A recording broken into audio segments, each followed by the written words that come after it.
Ow! Splatoon is a franchise that I've only gotten into a couple years ago, but I feel like I've been a fan for far longer. I have fully beaten Splatoon 2, the Octo expansion, and Splatoon 3, and this got me wondering, who is the best agent out of Agents 4, 8, and the new 3? And I've decided to voice my feelings on this matter. In this video, I'll be discussing Agent 4, or the star of the Splatoon 2 hero mode. I will start off by saying that Agent 4 is my personal favorite agent, but I'll try to remain as unbiased as possible in this video. In my playthrough I used a male Inkling, but I'll be referring to 4 using gender-neutral pronouns as there is no canon gender. Let's start with 4's backstory and personality, or what there is of it. As much like every other Splatoon protagonist, we know very little about 4. What we do know about 4 is that they are very go with the flow, valuing freedom and flexibility in their daily life. They also are said to blast through situations with ease, which helps to find that they are clearly skilled in combat. They tend to be more cheerful and upbeat than the agent before them, which leads to a more outdoorsy nature. This means that 4 didn't really watch TV growing up, so that they were unaware of the Squid Sisters when they first met Marie. But they grew to respect them. 4 was recruited to help rescue the Great Zapfish from the Octarians, much like Agent 3. Unlike 3, however, 4 had a far greater variety in the weapons they wield. They eventually discover that Callie was also taken by the Octarians, resulting in the mission becoming more complicated. When it comes to 4's age, that's the hardest to pin down, as the producer of Splatoon 2 says that they are 14, but Marie makes a comment about 4 being 2 years older than 3. But this could be a meta joke towards the player, as it's been 2 real-world years since Splatoon 1 when first released. To circle back towards the earlier point of 4's arsenal, they have a hero variant of each weapon class in Splatoon 2, along with having Splat, Auto, and Curling Bobs. These weapons will help in dealing with the Octobosses, brand new creations of the Octarian army, with help from the brainwashed Kelly, resulting in foes far more terrifying than what 3 faced. Despite the dangers that these foes presented, 4 triumphed over all of them, and with their defeat, nothing stood in 4's way. After making their way into the heart of the enemy base, 4 was ready to face off with the leader of the army that tried desperately to stop them. But little did they know, this fight would be different than what they anticipated.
The Octobot King 2 might be weaker than Octavio's old setup, but that doesn't mean it's not a threat, and adding Callie into the mix results in a fight where winning is a lot harder, as 4 needs to save Callie on top of destroying the DJ's maniacal booth. It's not the first time 4 has faced off with Octavio, nor was it the last. In fact, 4 and Octavio fought at least 9 times, due to Callie being unable to stop herself from putting the Hypno Shades on as she thinks they look good. And this results in 4 having to fight through the Octarian army, including the Octobosses 9 times at minimum, having used different weapons each time in order to assist Sheldon, the one who made the weapons, in getting combat data in order to mass produce them, and 4 was allowed to alter them in order to increase their combat effectiveness. 4 had no way to save Callie and destroy the Octobot King 2 at the same time, so they knew to hold out until Marie arrived to show support, but they did land good hits on the evil DJ.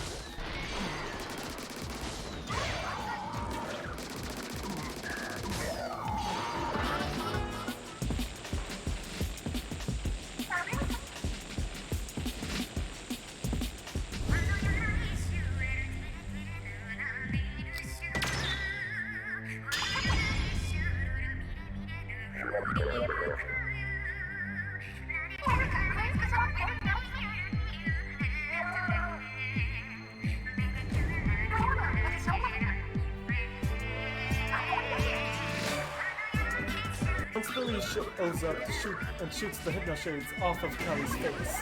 It took a weight off of 4-4. Now they can focus solely on Octavio. While Marie performs to counter Octavio's music, 4 is taking the offensive, forcing Octavio to go on defense, trying to put his booth out of reach of 4's attacks. But everything the Octarian leader does is in vain as 4 continues to send his own attacks right back at him. At this point in the video, I'm sure that there's a question that's come up. Why did I start with Agent 4 and not the original Agent 3? The truth of the matter is, I have yet to play the first Splatoon, and considering that OG3 is a character that every agent is affected by, it makes more sense to leave them to last. The gameplay is also my own, and the reason that the weapons aren't maxed is that I recorded this on a different Switch than the one I originally played on. And gotta love how Splatoon 2 doesn't have any cloud saves.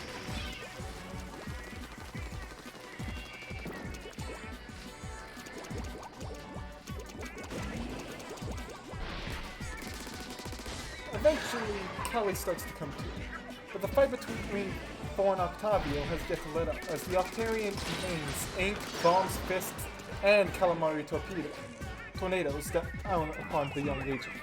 4 men keeps moving thanks to their killing bomb screen attacks and now Octavio's plan is starting to crumble around him. Kelly's brainwashing is wearing off, 4 is making his booth look like an oversized punching bag, and Marie is throwing his music off with her singing. Meanwhile, 4's assault on the DJ is only getting more aggressive. They know that just one more push is all that's needed to get Kelly's brain back on track, and now's not the time to let it up. Especially against the psychocephalopod.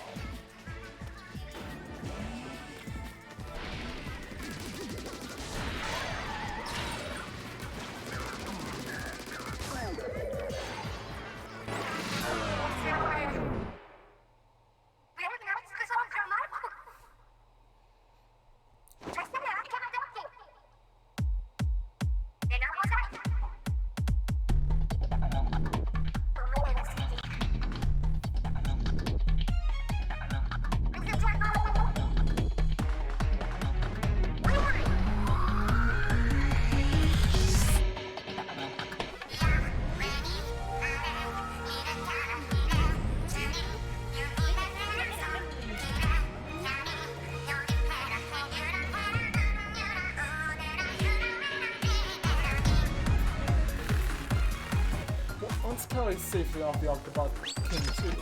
Now's the time for destroy that piece of card. Sheldon gives them the last piece of their arsenal, a modified Rainmaker that has the timer removed to allow 4 to use it as long as they need. Octavio tries to fly into the air to escape, but he runs in vain as a pair of ink rails appear to help 4 fly this octopus. 4 and Octavio battle over the stage as the stadium is filled with the charging of the Rainmaker, the whirling of Octavio's robotic fists, and most important, the spicy calamari incantation performed by the newly reunited Squid Sisters.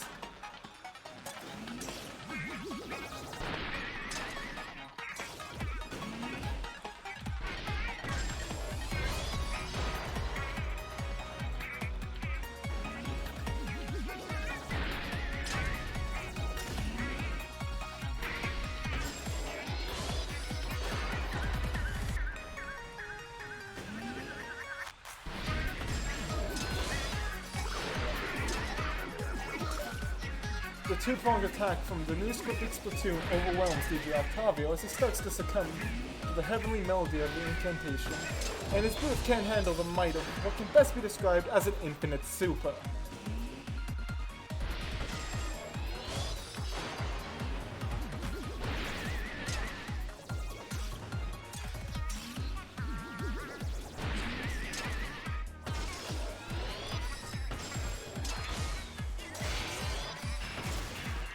Eventually, the Octobot King 2 falls, unable to withstand the assault any longer, and 4 goes in for the final blow.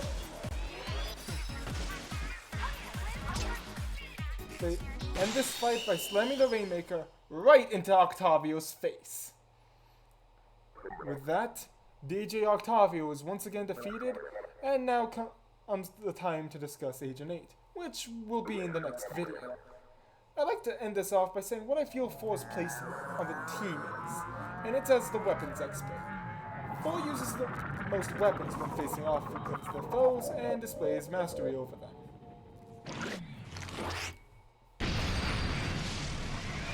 As for their ranking in comparison to 8 and New 3, I will save that for New 3's video specifically.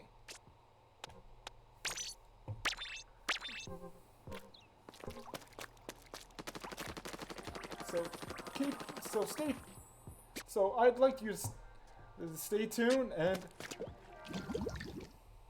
I'll see you all next time.